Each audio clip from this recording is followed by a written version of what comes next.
Hey Melissa, it's Alicia, and I've got Steven here. He's actually holding the camera, and we're going to go over a personalized video of the 22K for you today, so that way when you get your machine, hopefully it'll be really easy for you just to pull out and have a lot of your questions answered.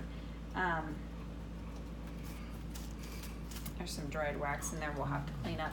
We'll definitely go over this again with one last coat of wax and just kind of go through. There's some dried wax over here on this thing, and we'll get that cleaned up before we ship it out. So I'm going to go over, in your box you'll have the thread stand. That's this little guy right here. This port here goes right up here into this top port on the top of the machine. It's the top oiling point, and it'll sit right in there. It doesn't fit all the way down in the oiling point, and that's okay. You don't want to push on it. With time, it will wear in there. At least that's what Carmen from the Featherweight Shop says. So in your box, you'll also have the tube here. This is the grease. The grease only goes on the gears underneath this spool pin, the gears that are underneath the machine, and in the motor ports on the actual motor, which are located here, and then the other one's here.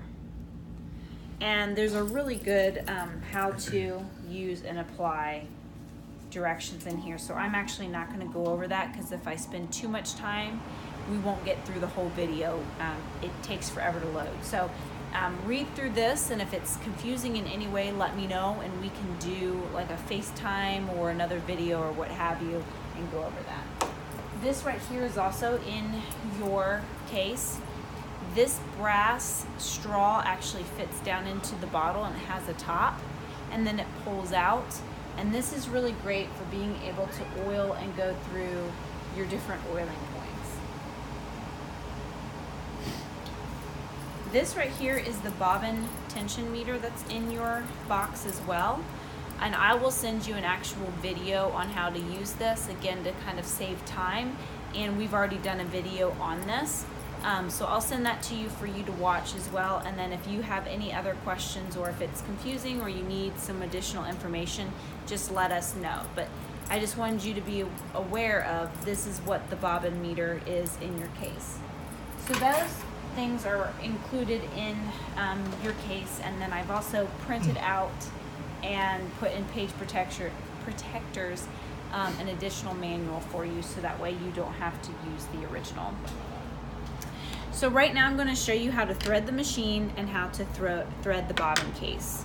So when we checked with the bobbin tension meter here, it is for this exact thread. So you may have to adjust the two screws on top of the bobbin case here if you choose to use a different thread.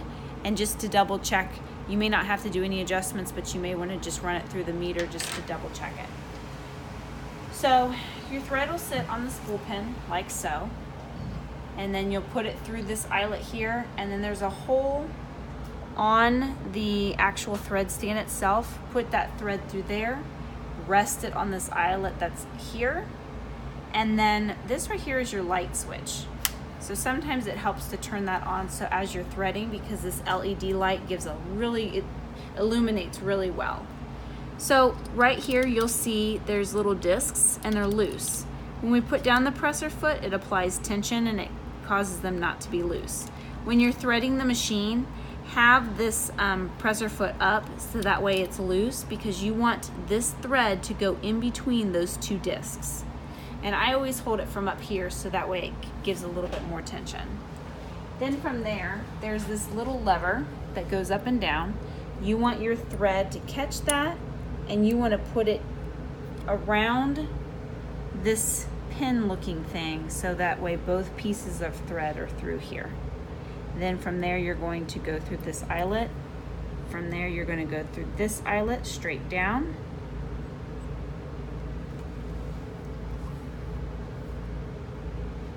I can get it in there. Then there's an eyelet here on the actual faceplate itself, and then there's an eyelet here over the needle. So go around that and around that. And then from there, it'll go through this screw. You might want to help if I put my needle in the utmost She meant needle. position. Yeah, is that what I meant? Yeah. Screw. Oops, I meant needle, yeah.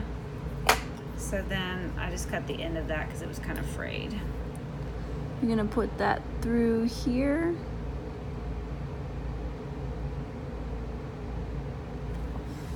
You're gonna have to move the phone so I can stick my head down there again. Darn it.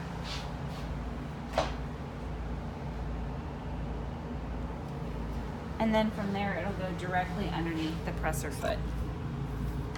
Now you've got your bobbin over here too, and you're going to need to put that into the bobbin case.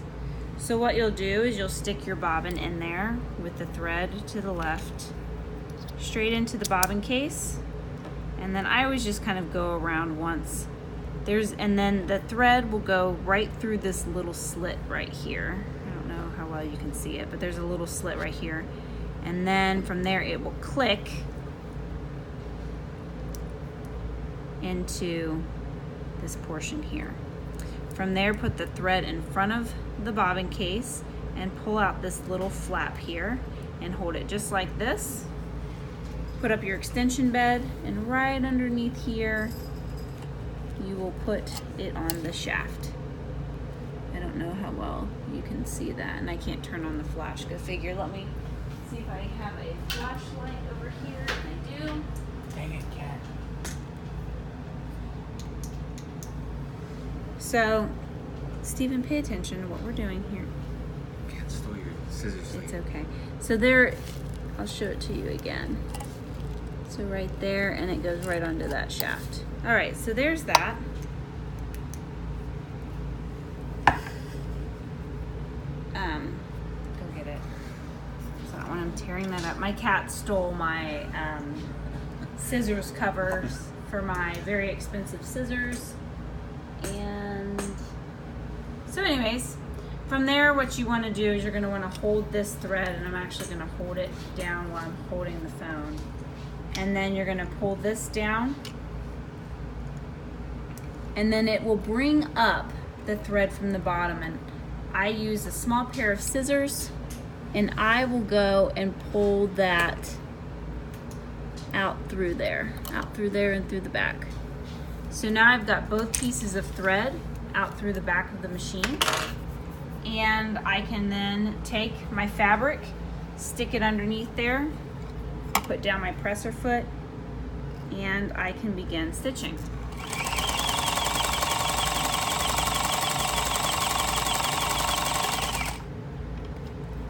So that is how you thread the machine and thread the bobbin case. Whenever you go to take the thread out of the machine, you want to make sure that this is in the utmost position, otherwise this will not pull out smoothly. That allows you to pull it out really well and cut the thread. So the next question you probably have is, how do you wind a bobbin? This right here is the bobbin winder, and this right here is the bobbin tensioner. So you'll place the bobbin on the bobbin winder like that. You'll put the bobbin winder directly down on the belt, make sure that it's on there nice and snug. And then this stop back motion knob, you're gonna point it towards you. All of this, you're basically gonna go ahead and take out literally from this point and this point. And I sometimes, when I do that, try to wrap some of the thread back around my spool so that way there's not so much lingering. Then it's gonna go around this little eyelet here, down around on this eyelet, and then you're gonna take this piece of thread here and put it through one of these holes on the left-hand side and pull it towards you. Now, some people want to hold on to this and let this snap off. I stop it in the middle of winding a bobbin and I cut it. And I'm not going to wind a full bobbin because I don't want to waste the thread, but basically then you just put down your presser foot and it will start to go. And that's where I cut this. Now, you may have noticed that the needle went down a little bit. And what Carmen has told us is that a lot of times there's a lot of usage in these machines. So the shaft up here is a little bit on the loose side. So what he suggests is, we'll just disengage it really fast while I put it back up in the utmost position. Engage it. Put down the presser foot. What this does is it creates some tension on those shafts. So then when I go and wind my bobbin, it's not moving up and down. You might notice that this sticks a little bit from time to time. I don't really know exactly why that it does that. Do you have any idea of why it sticks from time to time? The reason it would stick is if there's not enough tension here. So when you first put it down, if it springs back a little, it won't contact the belt. So you may have to just touch it a few times to get it to stay there. And I don't take those off because I learned the hard way when I took off Clickity's to clean this. There's a inverted washer up here, and when I took Clickity's off, let's just put it this way, that Clickity no longer, it just flapped there. I mean, it was just flapping in the wind, and I ended up having to buy another washer, and those washers are like $7. So I don't take these off at all and mess with them. One other thing to note, that noise you're hearing when it runs is because a new belt was put on it. The new belt is not stretched out yet, so it's still rubbing a little, but with use, that noise will go away. And I'll just go over really quickly, sometimes it's hard to see. To get to some of the oiling points, you're actually going to take off this front screw here in the faceplate. And then underneath here, and it's really hard to see when I did a video before on this, so there are some pictures and some manuals that I could probably send you. But there's an oiling point up here, and then when you move this down, there's an oiling point back here. There's one up here on this front screw, so I can actually put a drop of oil there. It's not going to hurt anything. Of course, this thing is almost out of oil. And then there's another one here, one back here, one here, and one up here on this screw. And a lot of the times, if you are unsure, and there's an oiling point up there, then there's one here, and one here. Then when you open this up, there's an oiling point back here. You can put one here also in the bobbin winder. And then there's more underneath the machine. And there is a point here, but we refrain from oiling that because the looser you get this, the less likely it's going to engage a bobbin winding. And so basically, I will send you pictures of that because the oiling points underneath are a little bit different. And I did go ahead, and you've got the original manual that comes with this machine, but I did take the liberty of put together this so that way you don't have to worry about damaging it. And inside of here, and these pictures are actually a little bit, well, I guess they're not really bigger, but it is, yeah, clear, that's probably a better word for it. It's going to explain, so here it's going to explain, here's the pictures of the oiling points. There is an oiling point here in the bobbin assembly. I'll actually show you that. When you pull this off, oh, oops, had that down. And you take your, it's just right, I put a drop of oil actually behind this little guy and then just right in there. And then, you know, spin that around. That was actually engaged. Why is this? There we go. So there's oiling points in here and then oiling points for underneath the machine too. So it's actually referenced on pages 29, 30, 31, and 32. It talks about that. So you'll have that at your fingertips. And like I said, we're always here to help if you have any additional questions. So that's pretty much it.